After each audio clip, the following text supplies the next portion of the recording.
Welcome to the BKRG podcast. Hello Vicky, how are you doing? I'm alright, Lesley, how are you? I'm alright. It's been a wee while since we did our last podcast. Life got really busy the last few months over the summer, so unfortunate family events and somebody else moved jobs, so Yes, total change of career. It's been exciting times. so it's been a very busy summer. But we're back doing our podcast again, and we got a few updates as well. Yeah. So our last podcast we focused really on the sports field at the top of the village. So what's the latest update on that? So a lot of people will be aware that through the summer we did a huge community engagement survey. We put letters through the newsletter, we put a survey into everybody's houses, we put a QR reader up at the sports field as well, and doing a couple of updates as well on social media. So through the summer it was all about just getting a feel for what the community's thoughts and feelings were about the proposal. So that's been carried out and all the data's now been collected. It's now just been getting put into a report, and I think there's a couple of people through that as well who were quite happy to be interviewed and stuff like that, to just do a wee bit more dialogue and discussion around the proposal. So that's still ongoing. I think it should be finished now by the end of this month, and that concludes the community engagement side in terms of community feelings and opinions. And then the next step for that would be putting together a couple of funding proposals, getting basically quotes and stuff for the build. And what we're hoping to do still is get the community cup back up for a little bit of a community engagement night where people can come along and see the plans and have a chat with the team about how the project's going and how it'll evolve in the community engagement strategy to how we see the community taking ownership of the park. So that's the next steps. Yeah, and that sounds like an important night, having the community cup back in the village. Well, because when we put the newsletter out about the community cup, a few people seen me around the village and were saying, oh, my uncle or my granddad, and they played in the team and I've got his medal and I've got the scarf. So I would love to actually touch base with these guys again and maybe do a wee interview here on a podcast or get you along to the community night. But what I really think we'll do is the families who are in the photograph is maybe contact people in the village who are related to those guys in the photograph and invite you along to the event. It'd be really, really cool. Definitely. Have you seen any comments or feedback from the questionnaires yet? I've not seen any of the comments, but I think when I asked how it was going, I believe there was 96% were in favour of the project. And again, that's not a green light just to go bulldozing in. If there's people who've got concerns, then it's about just understanding those concerns and working with those people to see how do we address those concerns and make this a success. And again, it's not like we're going to build a field and walk away and leave it. The whole point is it's an ongoing community engagement foundation for people to come up, grassroots movements. And like we say, we want youth workers up there, community development workers up there, guys who are going to be sessional workers, people who are going to be taking their time out to go up and actually work with people up on the park. So, and I think that makes a big difference. It's not like build it and walk away. It's about ongoing community engagement after that. So laying the groundwork first. That's basically what we're doing. We're just laying the groundworks, and it's all about the community then making it a success. It's making the community about taking ownership of it and letting, when I say letting, it's not about letting anything, but just giving them a platform for, like we say, community empowerment. Like, what do you want to see happen up here? Come along board and let's make it work. And that's it. So just because people aren't seeing anything actively happening at the moment doesn't mean that nothing's happening in the background. A lot of paperwork. A lot of paperwork. So the community engagement side is one part of it. Once we've got the community engagement survey done, summarised, then it's funding strategy and specifications and procurement and all that stuff. And then it's pulling all that together and putting in your community asset transfer paperwork and showing the powers that be, listen, we can make a success out of this. So it takes a long time. Mm-hmm. And there have been some people that are keen to get involved that we're likely to reach out to at some point in the future. So once all the surveys all been concluded, I think then I'll be able to contact people who have basically said yes, they're happy to be contacted. and then it's getting those guys on board to come along and help us. So I think I'd like to see that happening before the end of this month.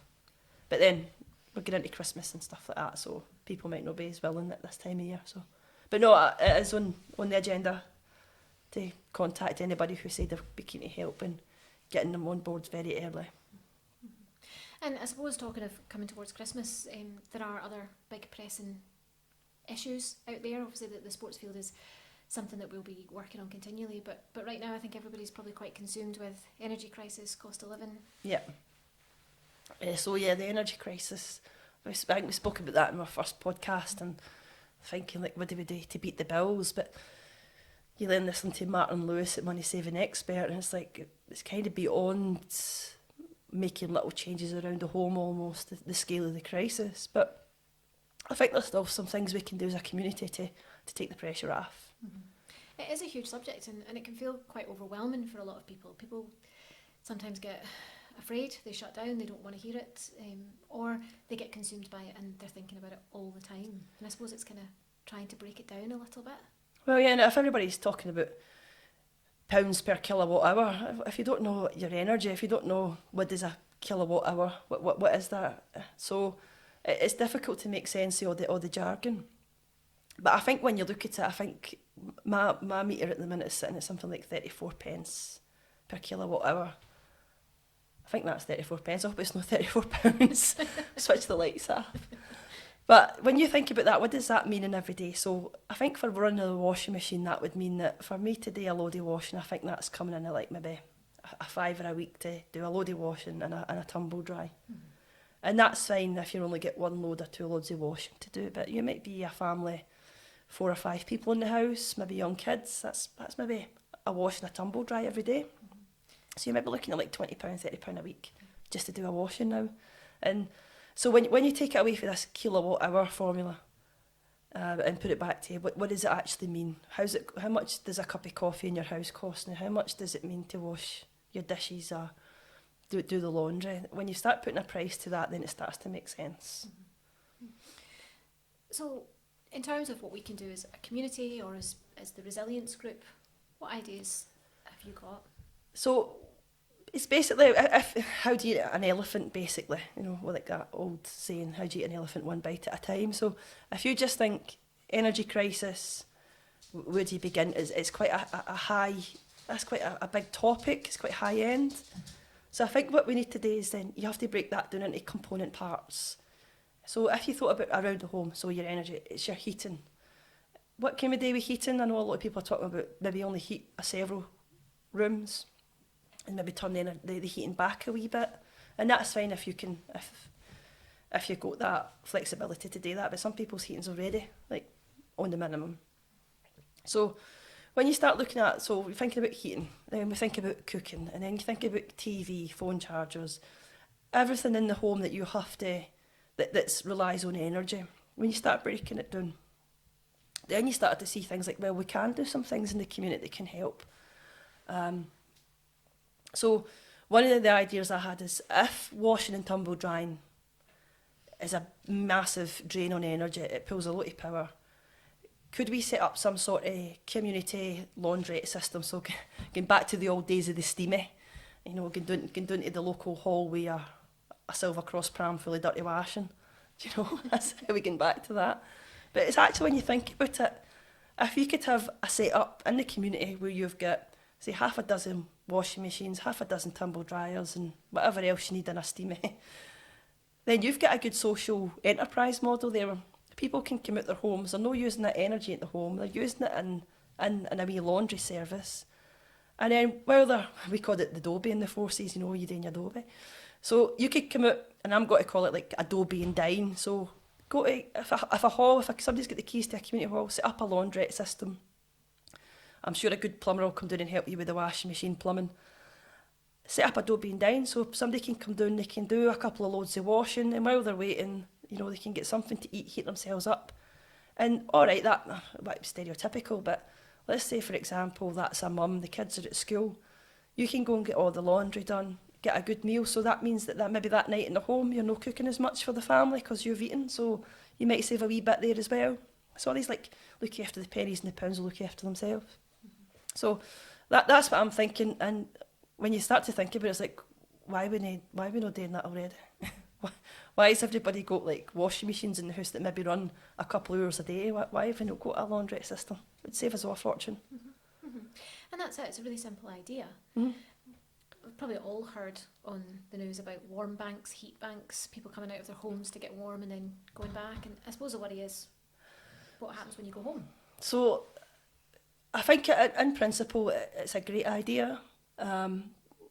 But you need let's break that one down, right? Heat banks. Who's got to use a heat bank? So we take the energy at the top end of the ladder, if you like, and then we start breaking it down into component parts. We want people to come out their home to get warm.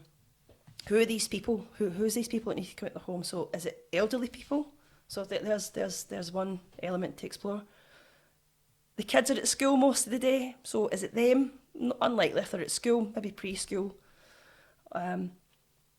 Is it people who are working? Well, they've got to be at their work. So the people who you're looking at is maybe people who are unemployed, simply out of work, maybe they're full-time at home, and elderly people. So when you then look at that, right, do they just want to commit for a couple of hours during the day? And that's fine. But is that the coldest part of the day?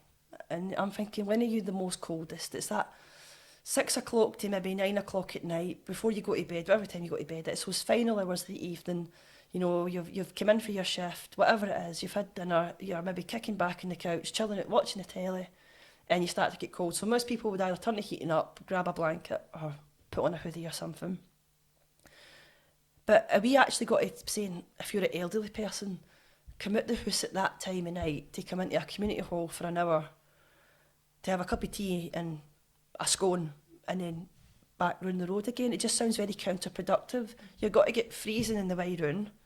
You've got to sit in a polyback chair at a wee table, have a cup of tea and a biscuit, and then sit back round to your cold flat or cold house again. It just doesn't sit right with me. So I'm thinking, the people, 21st century, should we be warm at home?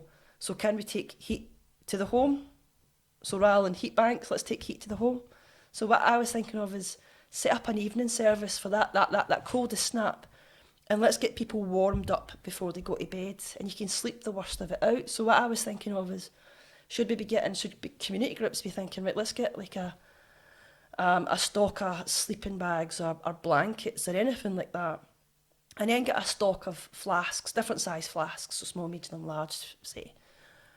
And in those flasks, you can be delivering soup and boiling hot water. So what you're doing there is, so I'm calling it a heat pack. If people see the weather's got to be turning, they're a wee bit worried, they know they're going to be cold, or that evening they're feeling a bit cold, you can phone up, like we did with Resilience Group. You phoned up, requested a wee bit of support, and what we'd do is we'd send somebody round with a heat pack, and in that heat pack's maybe some blankets, gloves, hats. That sounds extreme, but maybe a flask of boiling hot water so you can have your tea, coffee, whatever it is you prefer to drink. And then there's a flask of soup as well. And you even like some bread and stuff. So what you're doing there is you're getting a heat in you, you're getting your calories up. And then you know yourself, once you've eaten, you feel a wee bit sleepy. So, you know, go to bed with a nice, warm, filled stomach, sleep it off. And then you're getting through the worst of the cold, you know. Back to old school, you know, wake up in the morning and get some porridge in you. I'm all for the porridge. But, so, I think, to me, that's a better idea than asking elderly people, and I'm saying elderly because they are particularly vulnerable in the cold, and a frosty, cold winter's night, it might be chucking it with rain, stormy winds, it might be polar vortex, you know, and we're getting a beast for the east or whatever. I don't want to be asking people, come on out your house and come in and sit in a centre for an hour. I want to get them as comfortable as possible at home, and I think heat the home or take heat to the home is a better way of doing it. And I suppose if we are thinking about people going to community centres, it's about a more homely feel. So I would say so. So let's think about during the day. Who's got to go in for a heat? So we maybe got people who are maybe retired, people, elderly people, maybe a bit frail, and then you've got maybe whoever it is that's working from home or people who are unemployed for whatever reason. If they're cold at home, do you just want to go and sit in a community centre should we not making it like a more snug lounge feeling? So if you have got the space, or as a community centre anywhere, if they've got that space, can you be getting some couches in? Have you got the funding there? Could you apply for funding and get, I don't know, maybe, I don't know who's the big SCS sofas or whatever it is, maybe they've got, maybe they'll donate a few couches to use, but let's make it comfortable for people. So it's no a horrible experience, but it's like community lounge, why not? It's like a non-alcoholic pub, Let's go down there, just, chill out for a bit on the couches, get a couple of pool tables in, get a couple of TVs up on the wall. And it's actually, when you start to think about it, it's actually quite a good positive social experience. And you think, why are we not doing that already? Do you know what I mean? Why is there none venues like this already for people? So that's what I'm thinking. If you join the dots up, we've got take heat to the home for those at night time who are feeling that wee, Jack Frost is nipping at them. A wee, snug take community living room feel somewhere in another hall. And then get a Adobe Will You Dine laundrette social enterprise model set up. And I think those three elements takes kind of the edge off some of the bills. And that's just free ideas. You start to throw them out, then you can see you can deconstruct this energy crisis. You start to see that people will be innovative. They'll start to come up and think all these different ideas. So I'm just throwing this out to just think outside the box, I think the other thing as well is, lots of people are aware of the fact that darker nights are coming in, that affects your mood. So we're bringing people together. During COVID, it was all stay apart, stay away from each other, don't go near anybody else. And now we want to bring people together. But, working in mental health, I've seen the huge impact of that on people. Loneliness, lack of social skills, being scared of social environments. So then we're saying to people, come to somewhere that feels safe and warm. Yeah, and that's going into that whole, good response, good recovery saying. So if you can set up your recovery, your response to say, right, we've got to do community laundry, community lounge, all that stuff. Then you're thinking, right, what's my recovery for this? It's like, right, you need to start thinking about those post-Christmas blues, the stress that people have got to be under this time of year, anxious about debt, anxious about bills. A good recovery strategy, we're not even in it yet, but a good recovery strategy could be, let's get some good mental health initiatives set up within the community. Let's get some good financial, I don't want to say advisors, but people like Money Matters or Citizens Advice or Credit Union. Let's start getting these into communities, that these guys invited in to do wee talks, maybe arrange appointments for people, all that stuff. So it starts to take the pressure off that mental health. And all these wee bits you can do now means that come springtime, April, May, you're coming out of this so much, you're coming out of it better than you were going into it, if you can say that. I think it is. I think it's the simple things, isn't it? It's adding calories to your meals in the evenings to have more to burn. It's getting the family together, movie nights, duvets. I mean, in my house there's 2 TVs up the stairs for the kids and the TV in the living room, and everybody's watching different things. But can we come together? Can we stay warm together? Well, if you think about a lot of, it's like the typical home now. So you might have a big TV burning downstairs. There's kids upstairs in every room, and there's TVs burning upstairs as well. So. Can we turn this crisis around and say, actually, I'm going to use this to bring my family together. I'm going to say, no TVs on up the stairs. We're going to have family nights. Let's bring the duvets down. Let's get snug on the couch. Let's just make a big dinner and we'll all go on the couch, watch a movie, and then all go to bed. And that's actually quite cool. So that could be an opportunity to I don't want to say bring families together because that sounds horrific, but it's a good way of turning a bad situation into a positive situation and try to just change your perspective on it.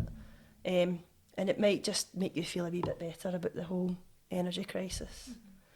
And that's it, isn't it? It's very easy to assume that some people will be better off than others in all of this, but we don't know what impact it's going to have on people's businesses and who they employ. Well, that's something as well. It's being mindful that almost like a crisis snowball effect. So we might all be getting into that in the next few weeks when the first frost starts to arrive. It might be, businesses might say, I can't afford the energy, so I might have to close for the winter. So like economic hibernation, if you like. So but there's nothing we can really do about that at a community level. But what you start seeing then is that if businesses have to close through the winter, what happens to those employees who might not have an income through the winter? And then if they've not got an income through the winter, on top of their own payments and bills and expenses, it then exacerbates that situation. So you could almost get like a exponential growth in the crisis, if that makes sense, with then people becoming unemployed during like an economic hibernation. And I suppose that's it. We're not saying that, we're not trying to scare anyone, it's not about that, but it's saying that actually this could affect anybody, and perhaps we all need to be on board with these ideas and coming up with other ideas, because it could affect any of us at any time. Well, that's the difference with COVID, isn't it? So COVID was about, like you said, it was like staying apart, social distancing, and you don't want to like single out different people groups, but it was those people who were most vulnerable, so people who had medical conditions, people with comorbidities, frailty, were more susceptible to COVID-19. So you could almost, in a sense, like we done, you could design the response around that, but this could be anybody, because it's all to do with your home economics, your cash flow. You don't know people's... You might assume that somebody is able to absorb that cost. They might not. You might assume that you've got to make judgments, but this has got to affect so many people in different ways, because you just don't know people's home incomes, what and stuff like that. So we can't assume anyone's going to be okay. Really. No. And again, what I would say to any community group, if you're sitting there and you're thinking about setting something up to try and support the community, I would say set it up sooner rather than later. And then at least you're in position as a team to start coping with any of those, I don't know what you would call it, like side balls, but things that you just didn't comprehend. So you're already set up and you can then deal with that and react to that as it happens. But I think if you can set up early and get to know who your regulars are, kind of understand who your most vulnerable people are, and that might be, you don't want to scare people, but that might be things like some people might have a chairlift at home, some people might have nebulizers, thank you. So people might be relying on energy for basically health, if that makes sense. Mm-hmm. So I think if the worst ever was to happen, you want to know who your most vulnerables are. So like really, really deep, dark winter, beast for the east, polar vortex and stuff like that. You want to make sure that those people are got to be all right. So if the worst does happen, you know that you've got to just give that wee person a knock to see if they're all right, or to see if there's anything you can do to help them. I don't want to go too extreme, but if you have got capacity, if you're a community group, if you've got a community building, you have got capacity, I would say consider an auxiliary power feed. So something that we did in my last job, we had auxiliary power feeds all over the place. Certainly the building we worked in had an auxiliary power supply. It's a really easy modification to make. An electrician, straightforward for an electrician to do it. And that allows you then to have a generator. So the worst came to the worst, you could then get into your centre, boost it up, get your auxiliary power supply switched over, and then you could still run, you could still operate, and then you would then get out there and check on the most vulnerable people, and it just gives you that wee bit of a heads up, so you're not in a reactive state, you're already ahead of the game. So lots of ideas, and I suppose what we want to say is that BKRG has not gone away, we're still here, we've still got ideas, and there's a plan to start making some of this happen. Absolutely, but I think huge scale, I think it's got to be bigger than COVID, but different. Mm-hmm. And I think it's got to take a whole community to make it work. Yeah. And it's got to take a lot of community groups pulling together to make this work.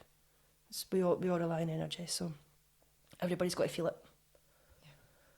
Okay, thank you, Lesley. It's been good to have this update, and hopefully we've shared some interesting ideas and information with people. Yep, thank you. Okay, it's been the BKRG podcast. I'm Vicky. I'm Lesley. And we'll see you soon.